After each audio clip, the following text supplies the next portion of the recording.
Saudara yang terkasih di dalam Yesus Kristus, kita akan memulai ibadah kita Minggu 4 Oktober 2020 di pagi hari ini.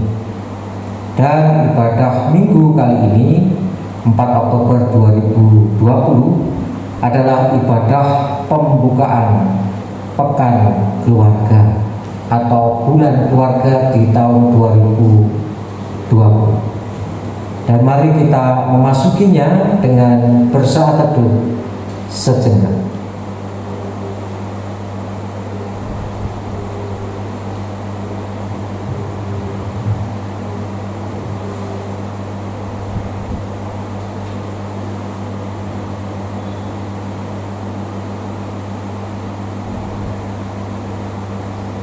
Saudaraku, kita mengakui bahwa Tuhan senantiasa hadir, Yesus senantiasa hadir di tengah keluarga kita, dan kehadirannya membuat kita sukacita dan bahagia. Dan mari kita sambut kehadirannya dengan menaikkan kidung jemaat 451 bait 1 dan 2, bila Yesus berada di tengah keluarga.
Tuhan yang menciptakan langit dan bumi adalah sumber pertolongan kita.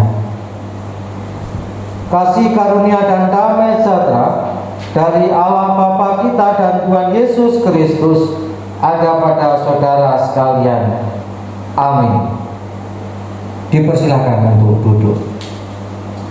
Saudaraku, marilah kita bersama saat ini untuk mendengarkan sapaan Tuhan di dalam firman-Nya yang terambil dari 1 Tesalonika 5 ayat 11 yang demikian.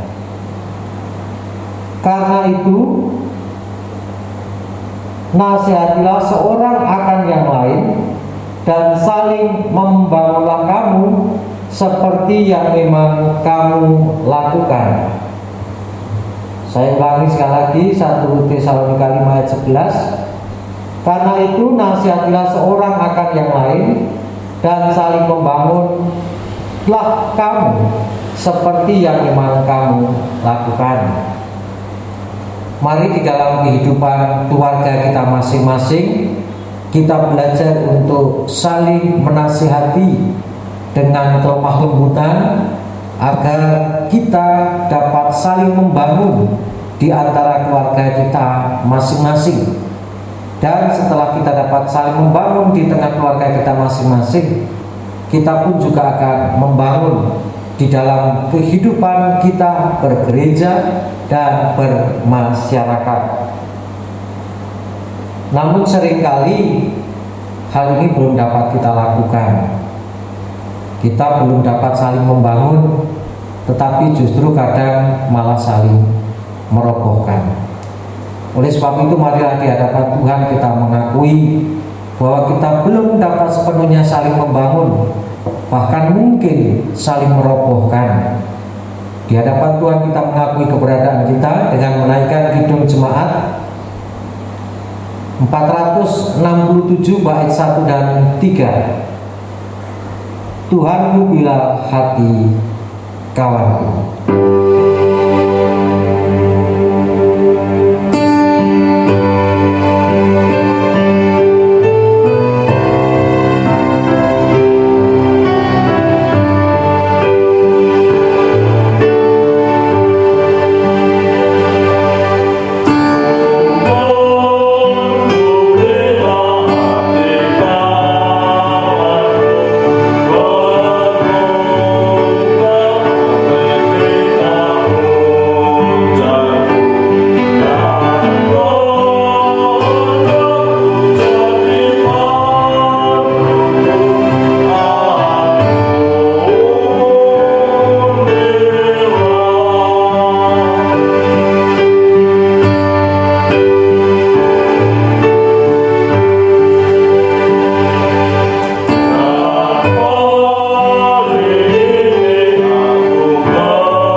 Mari bersama-sama kita berdoa.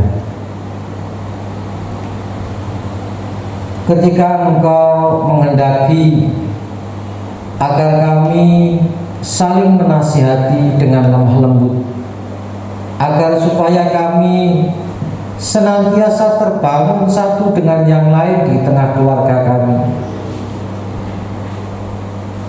Ketika Engkau juga menghendaki agar kami juga saling membangun di dalam kehidupan kami berjemaat dan bermasyarakat, yang kami lakukan justru sebaliknya. Seringkali kami bukan membangun tapi merobohkan, menumbangkan sesama, dan juga merobohkan persekutuan yang ada. Kiranya Engkau mengampuni kami ya Tuhan akan apa yang kami lakukan ini, yang seringkali bertentangan dengan firman-Mu. Engkau mengampuni, Engkau juga yang akan memampukan kami untuk hidup di dalam kehendak-Mu saja. Dan ketika kami merasakan keselamatan, merasakan penyertaan dan pertolongan-Mu, kami bersyukur kepada-Mu oleh karena segala sesuatu yang Engkau berikan, oleh karena segala sesuatu yang terjadi dan atas penyertaan Tuhan dan hadirnya Tuhan dalam hidup kami. Syukur ini kami naikkan kepada-Mu, karena kepada-Mu lah kami bersyukur, dan kepada-Mu lah kami memohon kekuatan dan pertolongan. Karena Engkau adalah Allah yang sanggup melakukan segala sesuatunya bagi kami. Karena Engkau adalah Allah yang penuh kuasa dan penuh kemuliaan. Dan kami yakin kuasa dan kemuliaan-Mu menolong kami, terkhusus di dalam kondisi dan keadaan kami saat ini, di mana pandemi dari virus corona ini masih saja ada di dalam kehidupan kami, membuat kami takut, membuat kami cemas, dan membuat kami kehilangan semangat untuk melayani Engkau.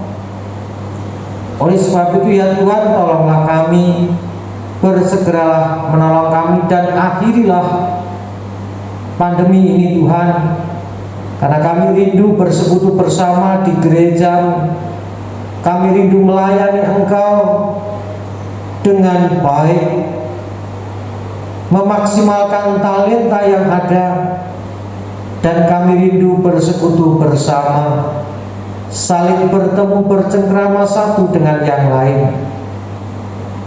Tolong Tuhan, bersegeralah menolong kami, dan angkatlah virus ini dari bumi ini.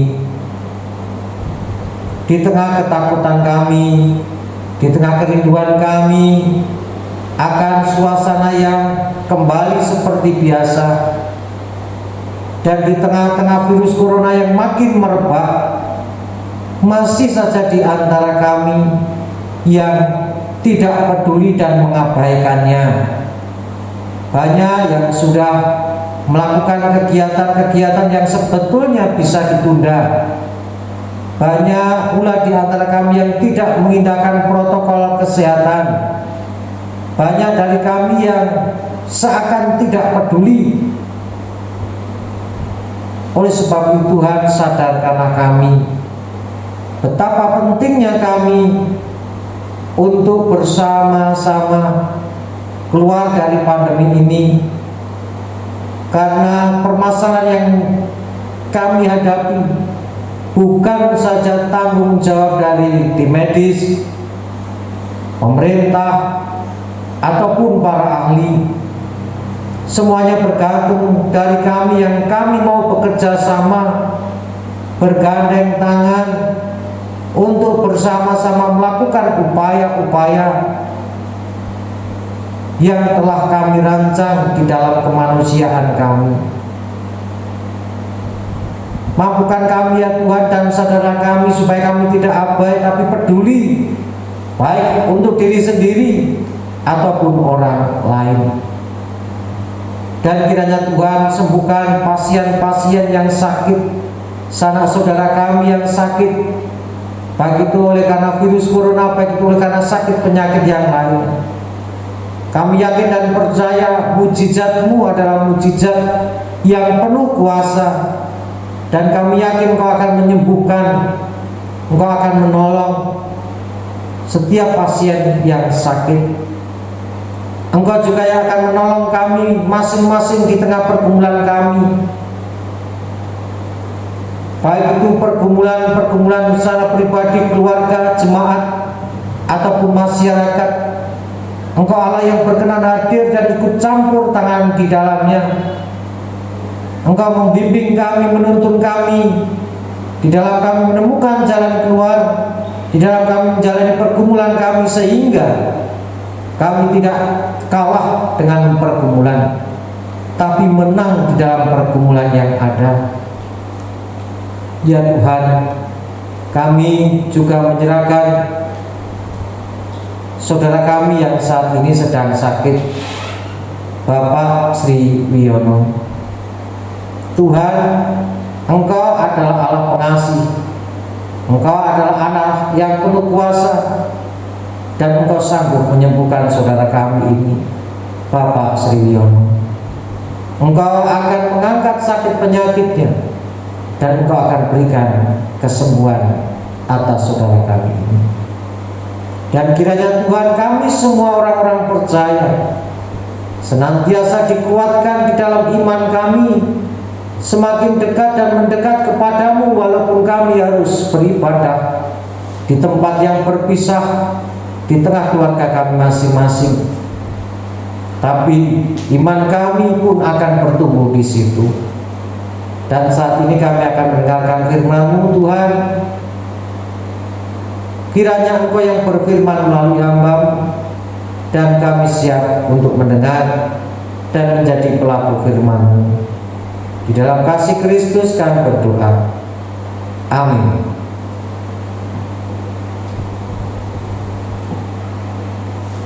Saudara yang terkasih di dalam Yesus Kristus, mari kita mendengarkan firman Tuhan yang terambil dari Matius 21 ayat 33 sampai dengan 46 yang demikian. Perumpamaan tentang penggarap-penggarap kebun anggur. Dengarkanlah suatu perumpamaan yang lain. Adalah seorang tuan tanah membuka kebun anggur dan menanam pagar sekelilingnya. Ia menggali lubang tempat memeras anggur dan mendirikan menara jaga di dalam kebun itu. Kemudian ia menyewakan kebun itu kepada penggarap-penggarap lalu berangkat ke negeri lain. Ketika hampir tiba musim petik, ia menyuruh hamba-hambanya kepada penggarap-penggarap itu untuk menerima hasil yang menjadi bagiannya. Tetapi penggarap-penggarap itu menangkap hamba-hambanya itu. Mereka memukul yang seorang, membunuh yang lain, dan melempari yang lain pula dengan batu. Kemudian Tuhan itu menyuruh pula hamba-hambanya yang lain lebih banyak daripada yang semula. Tetapi mereka pun diperlakukan sama seperti kawan-kawan mereka. Akhirnya ia menyuruh anaknya kepada mereka, katanya, "Anakku akan mereka segani." Tetapi ketika penggarap-penggarap itu melihat anaknya itu, mereka berkata seorang kepada yang lain, "Ia adalah ahli waris, mari kita bunuh dia, supaya warisannya menjadi milik kita." Mereka menangkapnya dan melemparkannya keluar kebun anggur itu lalu membunuhnya. Maka apabila tuan kebun anggur itu datang, apakah yang akan dilakukannya dengan penggarap-penggarap itu? Kata mereka kepadanya, "Ia akan membinasakan orang-orang jahat itu, dan kebun anggurnya akan disewakan kepada penggarap-penggarap lain yang akan menyerahkan hasilnya kepadanya pada waktunya." Kata Yesus kepada mereka, "Belum pernahkah kamu baca dalam kitab suci, batu yang dibuang oleh tukang-tukang bangunan telah menjadi batu penjuru? Hal itu terjadi dari pihak Tuhan, suatu perbuatan ajaib di mata kita. Sebab itu aku berkata kepadamu bahwa kerajaan Allah akan diambil daripadamu dan akan diberikan kepada suatu bangsa yang akan menghasilkan buah kerajaan itu. Dan barang siapa jatuh ke atas batu itu, ia akan hancur, dan barang siapa ditimpa batu itu, ia akan remuk." Ketika imam-imam kepala dan orang-orang Farisi mendengar perumpamaan-perumpamaan Yesus, mereka mengerti bahwa mereka lah yang dimaksudkannya, dan mereka berusaha untuk menangkap dia. Tetapi mereka takut kepada orang banyak, karena orang banyak itu menganggap dia nabi. Demikian saudaraku firman Tuhan yang akan kita pergumulkan bersama. Saudara yang terkasih di dalam Yesus Kristus, kita tahu, kita yakin dan percaya bahwa Tuhan itu adalah Allah yang penuh kuasa. Dia yang menciptakan dunia beserta isinya. Dan kita yakin dan percaya Tuhan yang penuh kuasa, Tuhan yang menciptakan segala sesuatunya adalah Tuhan yang memelihara seluruh ciptaannya. Tumbuhan, hewan, dan manusia, serta segala yang hidup di atas bumi dipelihara dan dirawat olehnya. Ciptaan yang lain misalnya tumbuhan, hewan, itu dipelihara oleh Tuhan melalui manusia. Karena manusia adalah wakil Allah, di mana manusia itu harus merawat, memelihara ciptaan Tuhan yang lain sebagai wujud pemeliharaan Tuhan atas ciptaan yang lain. Nah, manusia juga dipelihara oleh Tuhan. Caranya adalah yang pertama, manusia diberi kebebasan untuk mengolah alam, untuk mengambil hasil dari alam, namun mengolah dan mengambil secara bijaksana. Di samping itu Tuhan memelihara manusia bukan hanya pada segi lahiriah atau jasmani saja, namun di dalam rohani Tuhan juga memelihara. Tuhan menuntun, membimbing, Tuhan mendidik, Tuhan mengajar, Tuhan menegur melalui firman-Nya, baik itu yang tertulis ataupun yang disampaikan secara lisan. Dan ini adalah wujud pemeliharaan Tuhan kepada manusia, baik secara jasmani ataupun rohani ini, yang membuat manusia itu bisa merasakan sukacita, manusia itu pun bisa bertumbuh imannya, manusia bisa semakin dekat dengan Tuhan. Manusia bisa menghasilkan buah-buah yang nikmat, menghasilkan karya-karya yang baik dan berguna dimanapun manusia itu berada, baik itu atas ciptaan yang lain dan atas sesamanya. Dan sesama yang paling dekat adalah keluarga. Dan kita akan lihat melalui bacaan kita saat ini bagaimana Tuhan itu memelihara umat, yang secara khusus ini adalah tentang rohani umat, di dalam perumpamaan tentang penggarap-penggarap kebun. Diceritakan di sana bahwa ada seorang yang memiliki lahan, kemudian dia membangun lahan itu menjadi kebun anggur dengan pagar di sekelilingnya, dengan menara penjaga, dengan adanya tempat untuk memeras anggur. Nah, setelah semuanya siap, dia mencari orang yang mau menyewa dan menggarap kebun anggur ini. Setelah didapatkan, dia pergi ke negeri yang lain. Memang tidak diceritakan ke negeri yang lain di mana dan mau apa. Yang jelas kebun anggur itu diserahkan kepada penyewa untuk digarap.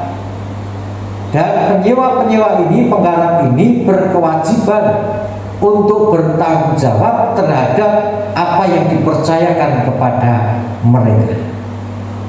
Nah, saudaraku, ketika penggarap itu sudah mulai menggarap dan kebun anggur sudah mulai tumbuh berbuah dan hampir panen, Tuhan pemilik kebun ini menyuruh hambanya untuk ngecek ke sana, untuk pergi ke kebun anggur, di samping melihat dan ngecek, meminta pertanggungjawaban, yaitu meminta bagian dari hasil yang didapat.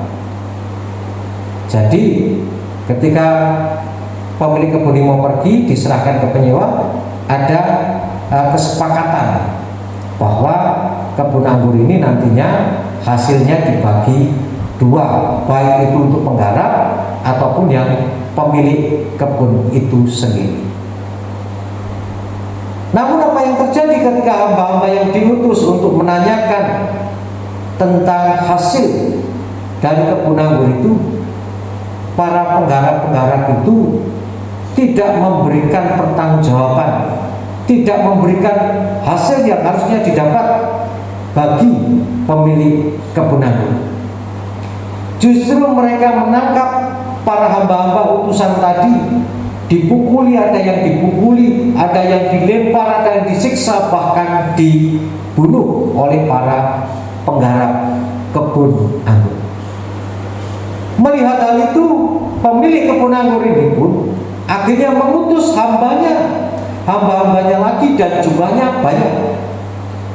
Diutus dengan harapan ketika diutus dan hamba-hamba yang diutus lebih banyak, mereka menjadi takut dan mau untuk menyerahkan pertanggungjawaban itu, hasil dari kebun anggur yang menjadi hak dari pemilik kebun anggur. Nampaknya itu juga tidak merubah situasi. Para penggarap-penggarap ini tetap tidak mau memberikan hasilnya dia tetap juga memukul, menyiksa, dan membunuh hamba-hamba yang diutus. Kemudian setelah itu pemilik anggur pun memutuskan untuk mengutus anaknya. Nah, dengan harapan ini anak dari pemilik kebun. Kalau dia yang utus, para penggarap akan segan. Kemudian dia akan menyerahkan hasilnya. Namun sang anak dari pemilik kebun ini pun mengalami hal yang sama. Dia disiksa, dilempar keluar kebun, dan dibunuh.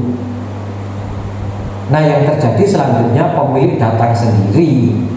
Pemilik datang sendiri minta pertanggungjawaban. Dan para penggarap itu pun akhirnya menerima hukuman, dan lahan atau kebun ini diambil dari mereka dan disewakan kepada penggarap-penggarap yang lain. Tentunya penggarap-penggarap yang mau bertanggung jawab dengan. Nah, saudaraku, dari apa yang disampaikan oleh Tuhan Yesus ini kepada orang banyak berkaitan dengan kebun anggur, penggarap kebun anggur, ini sebetulnya perumpamaan ini ditujukan kepada para pemuka agama waktu itu, baik ahli Taurat, baik orang Farisi, baik para imam, di mana mereka sebagai penggarap kebun yang menggarap kebun anggur yang dipercayakan itu tidak dapat bertanggung jawab dengan baik. Kalau para ahli Taurat, para imam atau orang Farisi atau pemuka agama itu dianggap penggarap kebun, lantas kebun anggur ini siapa? Kebun anggur ini adalah umat Tuhan. Jadi para pemuka agama pada waktu itu diberi kepercayaan penuh untuk merawat, untuk memelihara umat Tuhan, supaya umat Tuhan menjadi kebun anggur yang berbuah, yang subur dan berbuah lebat. Namun para pemuka agama ini tidak dapat bertanggung jawab dengan baik. Mereka justru ingin menguasai. Jadi seperti tadi, ketika anaknya itu dari pemilik kebun itu datang, justru mereka, oh ini dibunuh aja supaya ini menjadi milik kita, ini kebun. Jadi para tokoh agama pada waktu itu, pemuka agama, di dalam mereka menggarap atau memelihara umat itu tidak memelihara dan merawat umat dengan semestinya. Mereka ingin menguasai, bahkan menekan para umat Tuhan dengan aturan-aturan mereka, menindas mereka dengan aturan-aturan yang dibuatnya. Kemudian tidak jarang semena-mena terhadap umat Tuhan. Mereka berlaku tidak adil. Umat Tuhan disuruh melakukan segala sesuatu, namun mereka hanya sebatas berbicara, tidak melakukan segala sesuatu. Nah, ketika mereka ditegur, Tuhan mengutus hambanya. Hamba ini bisa nabi, bisa setingkatnya nabi. Mereka diutus, mereka ditegur, namun akhirnya mereka tidak mau menerima teguran. Orang yang menerima teguran dimusuhi, bahkan dibunuh. Kemudian Tuhan tidak hanya mengutus para nabinya, mengutus orang-orang untuk menegur para pemuka agama, tetapi anaknya atau Yesus Kristus diutus ke dunia, tetapi tetap mereka tolak. Bahkan Yesus Kristus mereka aniaya, mereka anggap ini sebagai orang yang sesat, orang yang perlu dijatuhi hukuman, bahkan perlu dibunuh. Dan memang Yesus mati oleh karena apa yang direncanakan oleh para pemuka agama, meskipun itu bagian dari rencana Tuhan untuk menyelamatkan manusia. Dan dari perumpamaan ini dikatakan para penggarap-penggarap itu akan dibinasakan, kebun ini akan diambil dan diberikan kepada penggarap penyewa yang mau bertanggung jawab.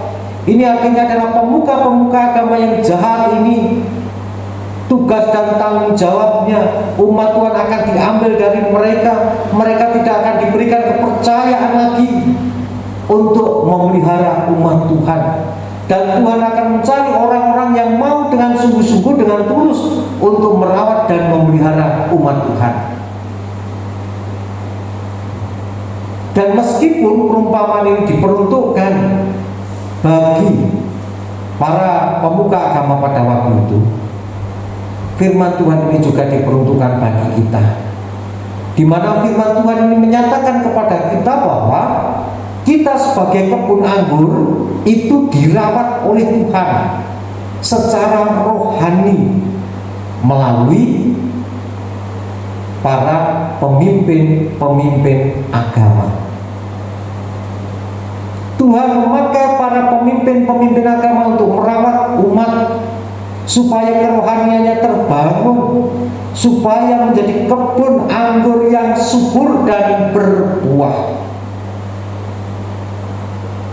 Namun di sini ini juga ada peringatan bagi para pemuka, bagi para tokoh agama, bagi para pelayan Tuhan secara khusus. Ketika para pelayan Tuhan secara khusus itu tidak bisa merawat dan memelihara umat, ya tanggung jawab itu akan diambil, digantikan kepada orang lain.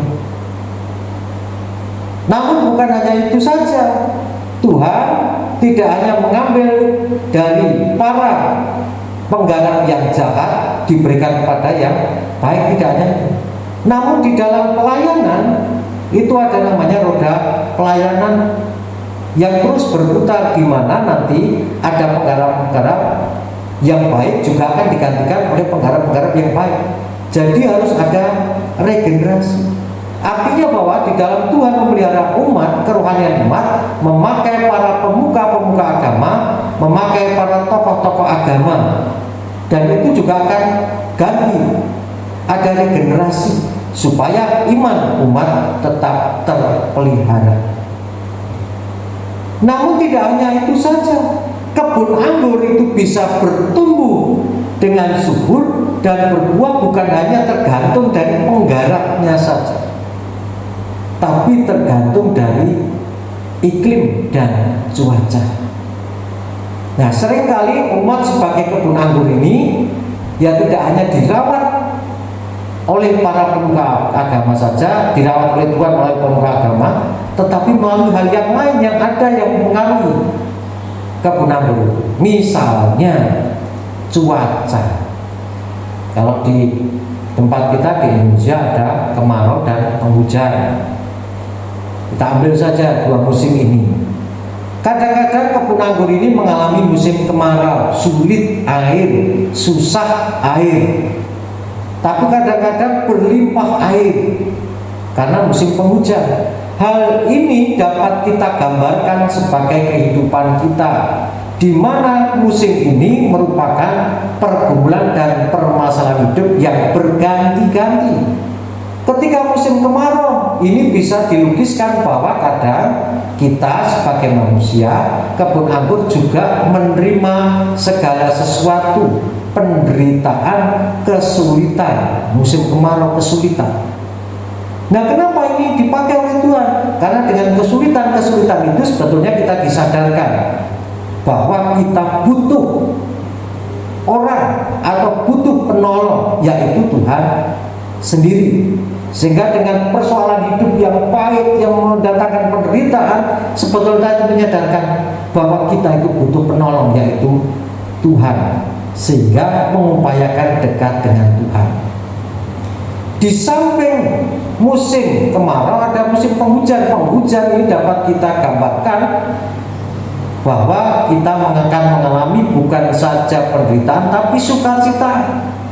Ketika kita mengalami sukacita, kita diingatkan oleh Tuhan bahwa Tuhan akan menolong kita, Tuhan memberikan sukacita, Tuhan akan senantiasa hadir dan menolong kita. Dan ketika Tuhan menolong, kita akan menerima kelegaan dari Tuhan. Dan masih banyak lain kalau kita pergumulkan pemeliharaan Tuhan atas kita.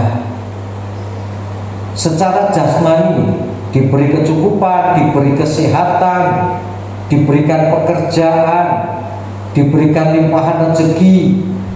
Secara rohani dibimbing oleh Tuhan melalui para pemuka agama, melalui peristiwa-peristiwa yang Tuhan pakai untuk membimbing, dan semuanya itu merupakan pupuk supaya kebun anggur atau kita ini berbuah subur dan berbuah lebat. Nah, saudaraku, seperti tema khotbah kali ini adalah keluarga sebagai kebun anggur. Nah, kita bukan hanya pribadi, tapi keluarga kita ini adalah kebun anggur, di mana sebagai kebun anggur keluarga ini harus terus bertumbuh dengan subur, berbuah dengan subur. Dan itu semua terjadi kalau kita bisa merasakan pemeliharaan Tuhan. Oh, Tuhan memelihara jasmani, rohani. Nikmati itu semua, kita merefleksikan bahwa inilah Tuhan memelihara saya. Ketika kita bisa merasakan pemeliharaan Tuhan, ya kita akan bertumbuh subur. Oh, kita sikapi dengan baik. Secara jasmani Tuhan memberikan kecukupan, memberikan kesehatan. Oh, secara rohani misalnya juga sekarang peristiwa dipakai oleh Tuhan untuk mendewasakan, untuk membuat kita menjadi pribadi yang lebih baik. Tuhan juga senantiasa membimbing kita dalam firman-Nya, dan Tuhan memakai orang-orang untuk membimbing kita di dalam kebenaran. Ketika kita hayati, kita rasakan itu, ya tentunya keluarga kita sebagai kebun anggur tidak hanya kebun anggur yang tidak menjadi kebun anggur yang kering, layu dan mati, tetapi menjadi kebun anggur yang bertumbuh dengan subur dan berbuah. Mari saudaraku, jadikanlah keluarga kita sebagai kebun anggur yang bertumbuh dan berbuah di dalam Kristus. Tuhan Yesus memberkati. Amin.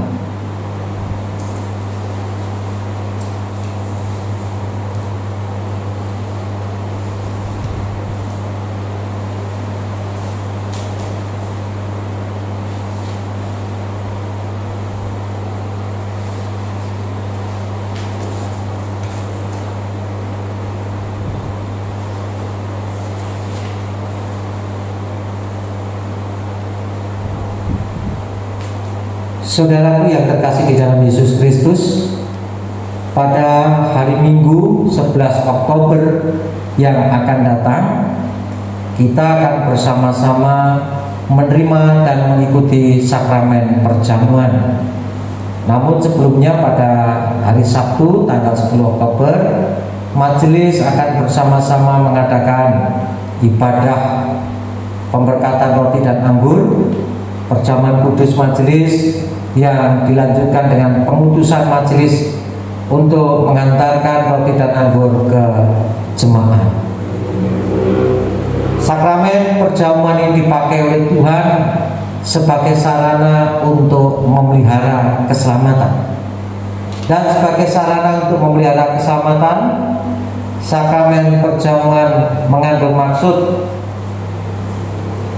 Yang pertama, roti dan anggur sebagai lambang tubuh dan darah Tuhan Yesus menunjuk dan mengingatkan bahwa penyaliban dan kematian Tuhan Yesus adalah dasar penyelamatan bagi manusia. Dua, sakramen perjamuan menunjuk dan mengingatkan bahwa orang-orang percaya merupakan keluarga Allah. Tiga, sakramen perjamuan menunjuk dan mengingatkan ke perjamuan yang sempurna di surga sebagai kesempurnaan keselamatan. Empat, sakramen perjamuan menunjuk dan mengingatkan pemberitaan tentang kematian Tuhan Yesus sampai Ia datang. Sebelum kita menerima sakramen perjamuan, yaitu pada Minggu 11 Oktober 2020 yang akan datang, marilah kita menguji diri kita masing-masing sebagai berikut. Yang pertama, apakah kita sungguh-sungguh menyadari dan mengakui bahwa kita berada dalam kondisi tidak selamat karena dosa, dan dengan kekuatan serta usaha sendiri tidak mampu melepaskan diri dari kondisi tersebut sehingga membutuhkan juru selamat yang berkuasa melepaskannya. 2. Apakah kita sungguh-sungguh bertobat dan menyerahkan diri dengan penuh keyakinan kepada Allah yang menyelamatkan manusia melalui kematian dan kebangkitan Tuhan Yesus? 3. Apakah kita sungguh-sungguh bertekad menyerahkan diri untuk hidup sesuai dengan firman-Nya? 4. Apakah kita sungguh-sungguh bertekad senantiasa menjalani hidup penuh syukur atas anugerah penyelamatan Allah? Selaku hamba Tuhan, saya menegaskan bahwa sakramen perjamuan diperuntukkan bagi orang-orang yang mau bertobat dan mau menyerahkan dirinya pada tuntunan Tuhan, selamat mempersiapkan diri untuk mengikuti perjamuan Tuhan pada Minggu 11 Oktober 2020 yang akan datang. Saudaraku yang terkasih, tiba saatnya bagi kita untuk mengaturkan persembahan bagi Tuhan. Adapun persembahan yang akan kita aturkan, kita dasari dengan Mazmur 86, Mazmur 86 ayat 12 yang demikian. Aku hendak bersyukur kepadamu ya Tuhan Allahku dengan segenap hatiku dan memuliakan namamu untuk selama-lamanya. Mari kita aturkan persembahan kita kepada Tuhan dengan diiringi kidung jemaat 450 bait 1 dan 3, hidup kita yang benar.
Mari bersama-sama kita berdoa.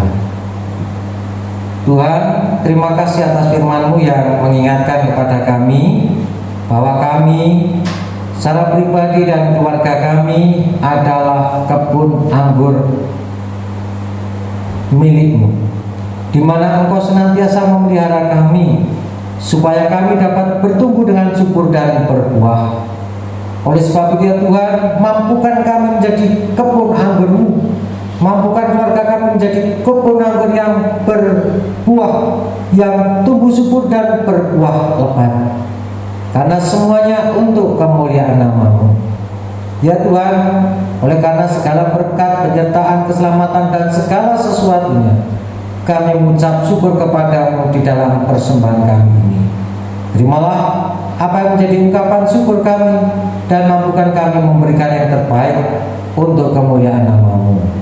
Kami akan bersama-sama mengakhiri ibadah rumah tangga kami ini dan melanjutkan ibadah kami di dalam kehidupan kami masing-masing. Kami akan beraktivitas Tuhan sendiri yang akan menjaga dan berikan keselamatan. Di dalam kasih Kristus kami berdoa. Amin. Bersama-sama kita bangkit berdiri, kita mengikrarkan pengakuan iman rasuli kita yang demikian.